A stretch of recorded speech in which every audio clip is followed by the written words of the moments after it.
Hello everyone, c'est moi pour notre vidéo du Mystère D. J'espère que vous allez bien et que vous passez une bonne semaine. Aujourd'hui, pour notre vidéo en 3 infos insolites de la semaine, nous allons découvrir 3 actus qui ont fait le buzz. Parfois énormément, parfois plus discrètement, mais qui, mises bout à bout, racontent quelque chose de beaucoup plus profond que ce qu'elle semble montrer au premier regard. Cette semaine, les amis, on va parler d'un froid si brutal qu'il fait littéralement exploser les arbres. On va aussi parler d'une rumeur tellement virale qu'elle a obligé la NASA à sortir du silence pour démentir une perte de gravité mondiale annoncée pour 2026. Oui, vous avez bien entendu, perte de gravité mondiale. Et enfin, on va terminer par une région du monde où la géographie elle-même semble jouer avec nos symboles, nos mythes et nos projections. Alors, pris séparément, ces sujets peuvent sembler anecdotiques, je le conçois, spectaculaires ou simplement étranges. Mais vous allez voir qu'ensemble, ils dessinent un fil beaucoup plus subtil, celui des seuils. Des seuils physiques qui craquent, des seuils mentaux qui vacillent et des seuils géographiques qui interrogent la carte du monde elle-même. Alors installez-vous confortablement les amis, ouvrez l'œil et surtout gardez l'esprit ouvert. Parce qu'aujourd'hui, on ne va pas seulement parler d'actualité insolite, on va parler de ce qui se passe quand le réel commence à changer de comportement.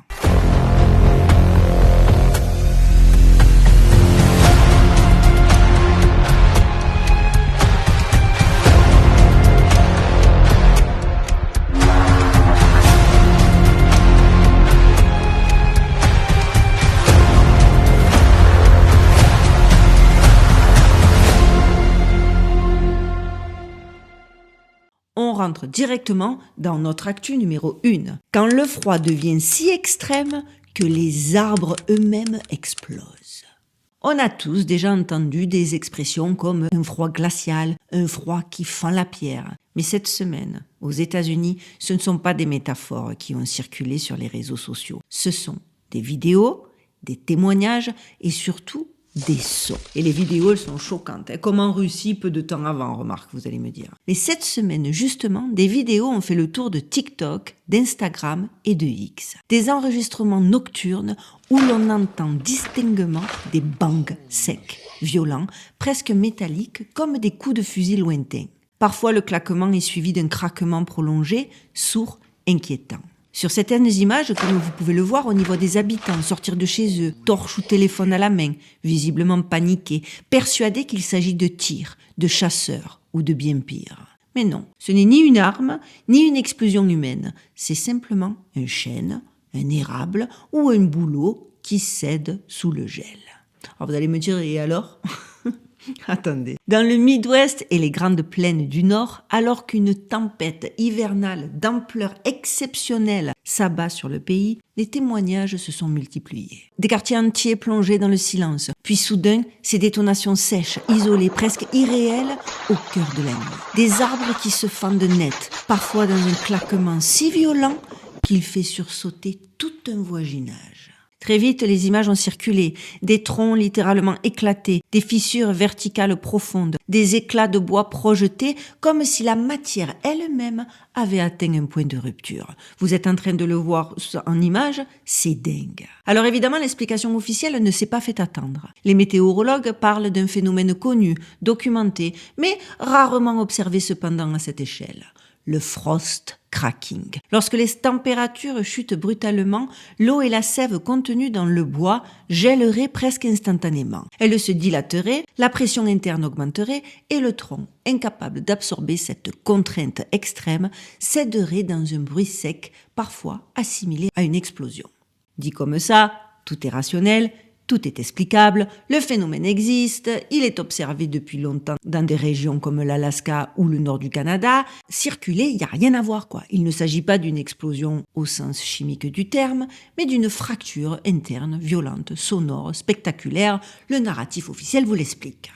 Sauf que cette fois-ci, quelque chose interroge. Ce n'est pas tant donc le phénomène en lui-même que son ampleur, sa fréquence et surtout le contexte dans lequel il se produit. Ce que soulignent plusieurs météorologues cette fois, c'est la vitesse du changement. Dans des États comme le Minnesota, le Dakota du Nord ou le Wisconsin, les températures ont chuté de 30 à 40 degrés Celsius en l'espace de 24 à 48 heures sous l'effet apparemment d'un vortex polaire qui a plongé vers le sud de manière extrêmement rapide.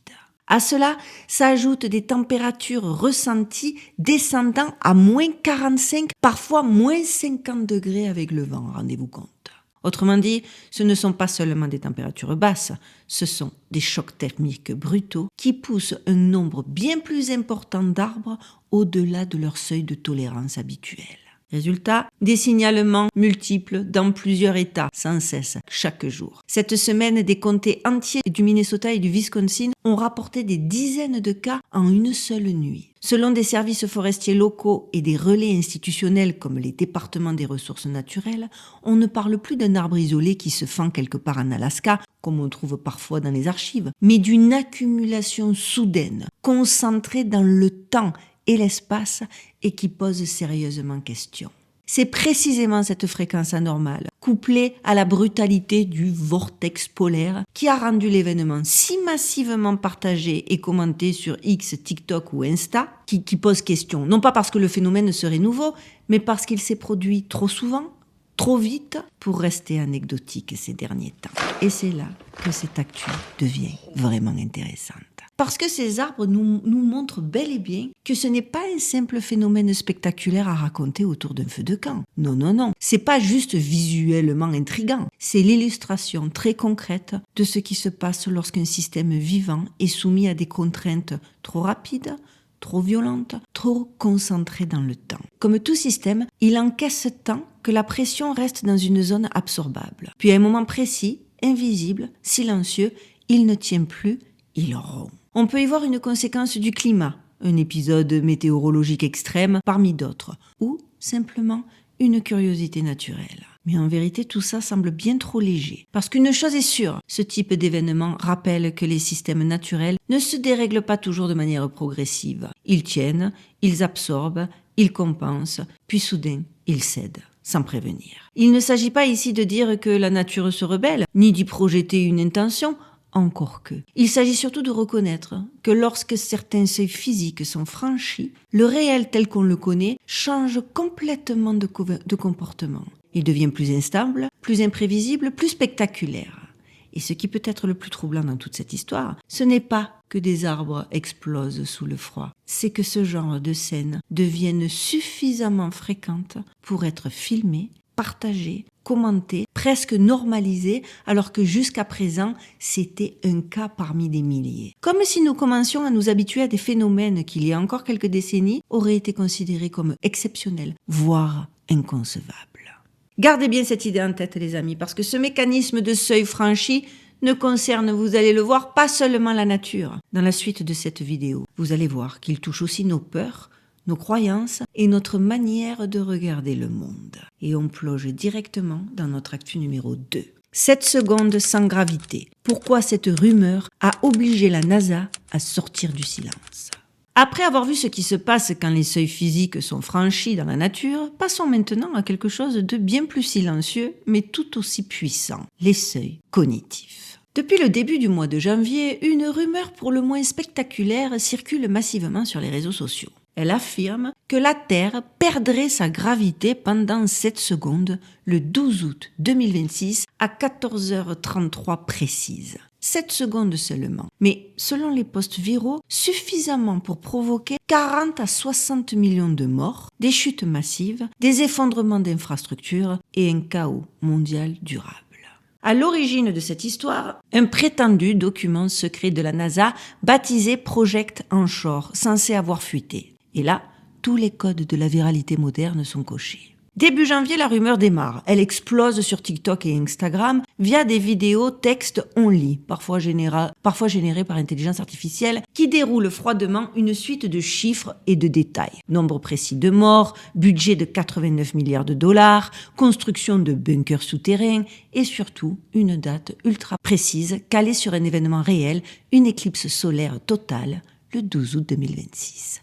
Et c'est ici que beaucoup de gens décrochent ou au contraire bascule. Parce que oui, cette éclipse existe, encore une. Elle est parfaitement réelle, prévue de longue date, visible notamment dans l'hémisphère nord, et pour une partie du public, cette coïncidence suffit à créer un lien. S'il y a une date précise, une éclipse réelle, un nom de projet et des chiffres détaillés, c'est forcément qu'il se passe quelque chose. En tout cas, c'est ce que pensent certains. Ajoutez à cela des phrases du type « La NASA sait, ils préparent, mais ils ne vont pas nous laisser savoir » et la mécanique s'emballe. En quelques minutes, des millions de vues, des partages paniqués et une rumeur qui sort très largement de la sphère classique pour toucher un public beaucoup plus large. C'est à ce moment-là que la NASA intervient officiellement. Pas par un tweet discret, pas par un démenti clair relayé par Snopes et repris par de nombreux médias internationaux, pas du tout. Une citation directe d'un porte-parole. La citation est la suivante. La Terre ne perdra pas sa gravité le 12 août 2026. La gravité terrestre est déterminée par sa masse. La seule façon pour la Terre de perdre sa gravité serait que la planète perde une partie importante de sa masse. Il précise également qu'une éclipse solaire n'a strictement aucun effet sur la gravité terrestre en dehors des marées, phénomène connu et parfaitement modélisé depuis des décennies. Sur le plan scientifique, le dossier est donc clos rapidement, malgré l'ampleur. Et pourtant, le malaise persiste. Parce que cette rumeur n'apparaît pas dans le vide en vérité, elle surgit dans un contexte très particulier. En effet, depuis plusieurs mois, le Soleil est extrêmement actif. Et en ce moment même, fin janvier 2026, un FLAR de classe X, le 18 janvier dernier, une tempête de radiation solaire S4, la plus forte depuis plus de 20 ans selon les services de surveillance spatiale, des aurores visibles très loin au sud, des perturbations GPS affectant l'aviation et des satellites contraints d'ajuster leur orbite arrivent de plus en plus fréquemment. Quand on parle de FLAR solaire, on parle d'une éruption extrêmement violente à la surface du Soleil. Un FLAR de classe X, c'est le niveau le plus puissant sur l'échelle de mesure. Ce n'est pas une métaphore, ce n'est pas symbolique, ce sont des explosions d'énergie capables de perturber les satellites, les communications, le GPS et certains systèmes au sol. Tout cela est réel, mesuré, documenté et fait l'objet d'alertes conjointes de la NASA, de l'ESA et des agences météorologiques spatiales. Et surtout, fin janvier 2026, toujours, un article passe relativement inaperçu auprès du grand public, mais pas auprès de ceux qui suivent ces sujets de près. En effet, un projet spatial bien réel visant à créer des éclipses solaires artificielles dans l'espace pour étudier le Soleil serait en cours. Le projet s'appelle MESOM, Moon Enable Sun Occultation Mission. Il est porté par des universitaires britanniques, l'Agence spatiale européenne pour l'étude. L'idée, un mini-satellite qui exploite l'ombre naturelle de la Lune afin de recréer des éclipses solaires totales artificielles en orbite une fois par mois pendant jusqu'à 48 minutes. Bien plus longtemps que les éclipses terrestres classiques qui ne durent que quelques minutes. L'objectif est clair et public. Observer la couronne solaire en détail afin de mieux prévoir les tempêtes spatiales susceptibles de menacer nos satellites, nos systèmes GPS et nos réseaux électriques. Tout est transparent sur le papier. Rien n'est secret. Les annonces ont été relayées par FIS.org, IFLS Science, Universe Today, Forbes. Le projet est à l'étude, pas opérationnel, et son lancement éventuel est envisagé pour les années 2030, mais il y a quand même déjà des essais en cours. Mais d'un point de vue narratif, reconnaissons-le, juxtaposé à une activité solaire record, à des tempêtes réelles, à des perturbations technologiques bien concrètes, le mélange est troublant. Et évidemment, à ce stade, certaines lectures, beaucoup plus radicales, émergent. En effet, sur X, depuis mi-janvier, des threads parlent ouvertement de psyop. Pour eux, Projet Anchor ne serait qu'un écran de fumée destiné à détourner l'attention d'un vrai danger solaire. FLAR massif capable de désorganiser durablement nos technologies. Anomalies gravitationnelles exotiques liées à des objets cosmiques lointains ou événements que le public ne serait pas prêt à entendre. Dans ces récits, des élites prépareraient des bunkers depuis plusieurs années et des projets comme MESOM serviraient de façade officielle, un cadre scientifique respectable, pour masquer des tests plus sensibles, continuité des infrastructures, projection contre un choc solaire majeur ou scénario de crise globale.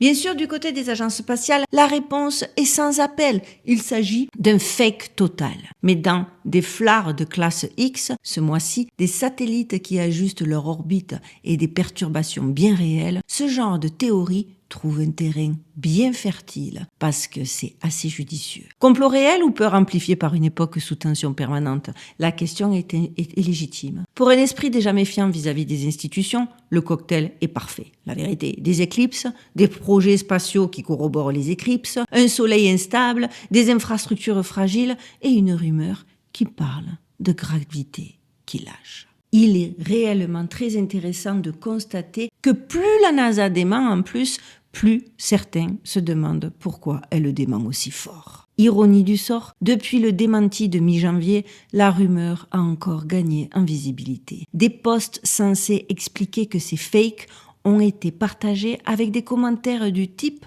« Mais pourquoi la NASA en parle autant alors? Pourquoi ils se sont tellement justifiés? Ça ne leur ressemble pas. » Classique. L'effet Streisand version 2026. Petit aparté, parce que tout le monde n'est pas familier avec le terme Streisand. En fait, l'effet Streisand, c'est quand une tentative de faire taire une information produit exactement l'effet inverse. Plus on essaie de la cacher, de la nier ou de la corriger officiellement, plus elle attire l'attention, plus elle circule, plus elle intrigue. Autrement dit, parfois, le démenti fait plus de dégâts que la rumeur elle-même. Ce que cette histoire raconte au fond, ce n'est pas une peur cosmique. C'est une peur très humaine, celle de vivre dans un monde dépendant de forces invisibles, qu'il s'agisse de la gravité, du soleil ou des systèmes technologiques qui nous maintiennent debout. La gravité ici pourrait n'être qu'un symbole, celui d'un monde que l'on croit stable, jusqu'au moment où quelqu'un suggère qu'il pourrait ne plus l'être, même pour quelques secondes, et qui apporte de l'eau à ce moulin. Gardez bien cette idée en tête, les amis. Si les seuils physiques craquent dans le froid, si les seuils cognitifs craquent sous les rumeurs ou craquent tout bonnement parce que les rumeurs sont vraies, il reste encore un dernier type de seuil à explorer, les seuils géographiques. Là où la carte du monde elle-même commence à poser problème. Là où certains lieux semblent concentrer anomalies, interdits, et symbole. Et c'est précisément là que nous allons maintenant. Et c'est notre actu numéro 3. Terre de feu, quand la géographie semble raconter tout autre chose que nos narratifs officiels. Si les phénomènes physiques peuvent craquer sous le froid et les seuils cognitifs craquer sous les rumeurs, il reste encore un troisième type de seuil, celui qui apparaît là où la carte elle-même commence à poser question. Très récemment, sur certaines communautés en ligne et forums de cartographie alternative, une série d'images satellitaires issues de Google Earth a attiré l'attention. En effet, à l'extrême sud de l'Amérique du Sud, dans cette région accidentée, hostile et presque inhabitée qu'est la Terre de Feu, certains observateurs affirment distinguer des formations naturelles évoquant des têtes de serpents géantes. Et là, déjà, il y a un détail qui tue le truc, quoi. Déjà, le site a été baptisé King of the Djinn, le roi des djinns. Ce n'est pas un surnom neutre, ce n'est pas la falaise du coin. Les djinns, dans l'ésotérisme du Moyen-Orient, ce sont des intelligences de seuil, des entités de bordure, frontières, portails, zones interdites, lieux abandonnés. Donc, quand quelqu'un colle ce nom à un endroit pareil, à l'extrême sud du monde habité, avec des silhouettes de surcroît humanoïdes et des têtes de serpents, ce n'est pas de la poésie. C'est une étiquette rituelle, une balise. Mais c'est pas tout. C'est comme si le relief lui-même avait été sculpté selon une intention bien précise. Les images montrent des falaises fractales, des lignes de crête et des ombres profondes qui, sur certains angles, dessinent des silhouettes étonnamment évocatrices. 2 formes serpentines massives sembleraient émerger du paysage, parfois accompagnées d'une 3e structure plus ambiguë, presque alignée. Les captures circulent, les coordonnées sont partagées et chacun est invité à vérifier par lui-même s'il ne le croit pas. Soyons clairs, dès le départ, aucune étude géologique officielle ne valide l'existence de structures artificielles dans cette zone, bien évidemment. Les explications rationnelles sont connues. Une géologie extrêmement chaotique, des millions d'années d'érosion, des glaciers, des vents violents, des mouvements tectoniques constants. La Terre de Feu est l'un des territoires les plus sculptés par les forces naturelles de la planète, sur la planète, selon les narratifs officiels. L'explication la plus prudente reste donc la pareidolie, ce mécanisme bien documenté par lequel notre cerveau projette des formes familières, visages, animaux, symboles, sur des structures aléatoires, comme ces fameux visages en Antarctique ou ces serpents bathymétriques au fond de l'océan Arctique qui refont surface régulièrement sur Reddit. Dans des paysages aussi chaotiques que la Terre de Feu, où glaciers, roches et ombres s'entremêlent, notre cerveau adore relier les points. Ça, on peut l'entendre. Et là, perso, moi, je ne lâche pas l'affaire, parce que la pareidolie, d'accord, mais le nom, il était là, et le nom, il est bel et bien choisi. Pourquoi un imaginaire du Proche-Orient, roi des djinns, pour un affleurement rocheux en Terre de Feu? Quel est le rapport? Ce n'est pas un hasard culturel, c'est un emprunt symbolique. Ça veut dire que celui qui a nommé ça a reconnu une grammaire. Humanoïde, plus serpent, plus zone liminale, égale seuil. Et quand quelqu'un reconnaît une grammaire, il envoie un message. Pas forcément au grand public, en tout cas aux gens qui savent lire les balises. Et pourtant, la question ne s'arrête pas là, car ces formes évoquées ne sont pas n'importe lesquelles. Le serpent est un symbole liminal universel, répété d'un continent à l'autre, associé aux frontières, au seuil, au passage entre mondes. En Amérique du Sud, cette symbolique est particulièrement forte. Pensez à l'amaruandin, ce serpent double, à la fois terrestre et céleste, gardien des seuils entre la terre et le ciel, symbole de régénération et de bascule entre les cycles. Pensez aussi au Keikei Mampouché, serpent aquatique des profondeurs, lié au cataclysme, au déluge, à la frontière instable entre le monde habitable et le chaos. Et plus largement encore, pensez encore à l'Ouroboros, présent dans de nombreuses traditions à travers le monde, serpent qui se mord la queue, image de la fin d'un monde et du commencement d'un autre. Et voilà que ces motifs apparaissent par le jeu des images satellitaires, précisément là où le continent s'effiloche dans l'océan, juste avant l'Antarctique. J'ai presque envie de dire que tous les ingrédients y sont, parce que maintenant, on ajoute la couche géographique. La Terre de Feu, ce n'est pas un décor, c'est la transition, la marche d'accès, la porte vers l'Antarctique. Et l'article pousse une idée. Si l'Antarctique est une infrastructure, alors la Terre de Feu pourrait être la signalisation. Des marqueurs visibles depuis l'orbite, pas forcément faits pour les randonneurs, faits pour ceux qui regardent d'en haut. Une balise de passage, un repère de transit. Et le serpent, partout dans les mythes, c'est exactement ça. Le gardien du seuil. Quant à l'Antarctique, c'est ce continent à part, territoire des extrêmes, des interdits et des mythes modernes, où se projettent depuis des décennies fantasmes scientifiques, récits ésotériques et théories alternatives. À partir de là, évidemment, les lectures de chercheurs de vérité entre en scène. Sur X et Reddit, certains y voient plus qu'un hasard géologique. Des posts parlent de preuves d'anciennes civilisations, voire d'anciens aliens qui auraient sculpté ou utilisé ces formes comme des marqueurs de seuil. Des serpents gardiens signalant des portes, des vortex vers d'autres mondes. Les parallèles sont faits avec les mythes andins et mapuches, mais aussi avec des structures bathymétriques sous-marines évoquant des serpents géants, repérés près de zones polaires ou encore en Antarctique. Certaines théories vont plus loin encore, évoquant des vestiges intentionnels cachés par l'érosion et les glaciers aux abords d'un Antarctique mythifié, hyperboré, Shambhala, continent perdu. Bien sûr, du côté des géologues, la réponse est sans appel. Pure érosion, rien d'autre. Arrêtez, ne fantasmez pas, circulez, il n'y a rien à voir. Mais reconnaissons-le, avec Google Earth qui révèle ses formes précisément aux frontières du monde connu, dans des régions peu explorées physiquement, c'est le genre de conspiration qui donne envie de zoomer encore, de comparer, de croiser les cartes et les mythes. Et d'ailleurs, si vous voulez vérifier, je vous note ici, là, tout de suite, ça apparaîtra lors de l'édition, les coordonnées Google Earth de l'endroit, et allez zoomer. Et dites-moi si honnêtement, vous voyez juste des cailloux. Je suis curieuse d'avoir vos avis. C'est les genres des conspirations qui n'en sont pas vraiment. Alors artefact ou illusion, structure intentionnelle ou projection de l'esprit humain? La question n'est peut-être pas de trancher. La vraie question est pourquoi ces motifs émergent-ils toujours dans des zones de rupture, là où les continents se terminent, là où les cartes deviennent floues, là où l'humain projette depuis toujours ses peurs, ses mythes et ses seuils symboliques, et là où les élites ont le plus de secrets. C'est sur cette ligne de fracture entre géologie brute, symbolisme ancien et imagination contemporaine que se termine, les amis, notre trio d'aujourd'hui. Et si vous avez l'impression que certaines cartes physiques ou mentales commencent à se fissurer, ce n'est peut-être pas parce que le monde change, mais parce que nous commençons à regarder précisément là où pendant longtemps personne ne regardait vraiment. Ce sont des fissures du réel. Comme mon livre.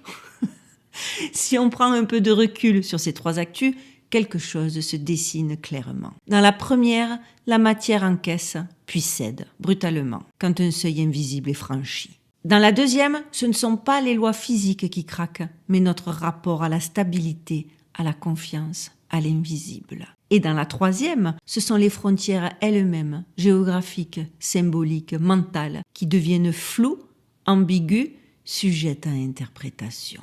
Le point commun n'est pas le froid, ni la gravité, ni les serpents. Non, le point commun, c'est ce moment précis où un système naturel, cognitif et symbolique cesse de fonctionner comme avant. Et nos 3 actus en sont l'exemple parfait. Peut-être que le monde ne devient pas plus étrange, peut-être que ce sont simplement certains seuils que nous pensions stables qui sont en train d'être atteints. Peut-être que le monde est bel et bien en train de changer. Et quand ces seuils sont franchis, le réel ne s'effondre pas forcément. Par contre, il se met à parler autrement, à produire des signaux plus bruyants, à faire émerger des peurs, des mythes, des images, là où il n'y avait auparavant que du silence ou de l'évidence établie par un narratif aux petits oignons. La vraie question n'est donc pas de savoir si cela cache un complot, un hasard ou une illusion. Je pense que sur ma chaîne, on a bel et bien la réponse. Mais la vraie question est, sommes-nous encore capables de reconnaître ces signaux sans paniquer, sans tout rejeter, sans tout croire non plus? Sommes-nous capables de creuser, de réfléchir? Allez, maintenant c'est à vous les amis. Dites-moi ce que vous en pensez. Quel actu vous a le plus marqué? Où placez-vous la frontière entre hasard, symbole et récit collectif? J'ai hâte de lire vos réactions. Si cette vidéo vous a intéressé, pensez à liker, commenter, partager, booster. L'algorithme, malheureusement, ne lit pas dans les intentions, seulement dans les interactions. Ce n'est pas une question d'ego ni de validation personnelle, c'est purement mécanique. Donc merci de liker cette vidéo. Les petits nouveaux, abonnez-vous si ce n'est pas déjà fait. Ça ne coûte rien, littéralement, et d'ailleurs c'est probablement l'un des rares gestes gratuits qui existent encore sur Internet. Pas d'abonnement payant, pas de carte bleue, pas de pièces, juste un clic. Et ce clic-là, ce n'est pas pour me dire bravo, ce n'est pas l'intention. Mais par contre, c'est bel et bien pour dire à YouTube, ce type de contenu mérite d'être montré. Que vous soyez 2000 ou 100 000 à suivre la chaîne, mon approche restera toujours la même. Par contre, ce qui changera en revanche, c'est la portée. Et la vérité, c'est que plus une vidéo circule, plus des idées différentes se croisent, se confrontent, s'enrichissent. Alors merci à ceux et celles qui prennent ce temps-là. Merci aussi à ceux qui commentent intelligemment, même quand ils ne sont pas d'accord. Merci à ceux qui soutiennent sans bruit, simplement en cliquant. Je vous en serai éternellement reconnaissante. Parce qu'au final, c'est comme ça que les contenus indépendants survivent. Et parfois, c'est comme ça surtout que certaines vérités un peu inconfortables finissent par se frayer un chemin. Alors participez à cet éveil, participez à ces vérités, participez à ces questionnements, parce qu'il me semble que c'est d'utilité publique. Voilà les amis, j'espère que cette vidéo vous aura plu. Pour être parfaitement honnête avec vous, avec la longue vidéo de dimanche et 2-3 problématiques personnelles qui me sont arrivées, j'ai eu moins de temps que d'habitude pour faire ma vidéo. Donc j'espère que les sujets vous auront plu malgré tout. En attendant qu'on se retrouve dimanche pour notre vidéo dossier du dimanche, je vous souhaite de passer une excellente fin de semaine. Prenez bien soin de vous, prenez bien soin de vos proches, gardez l'œil ouvert et surtout, stay safe.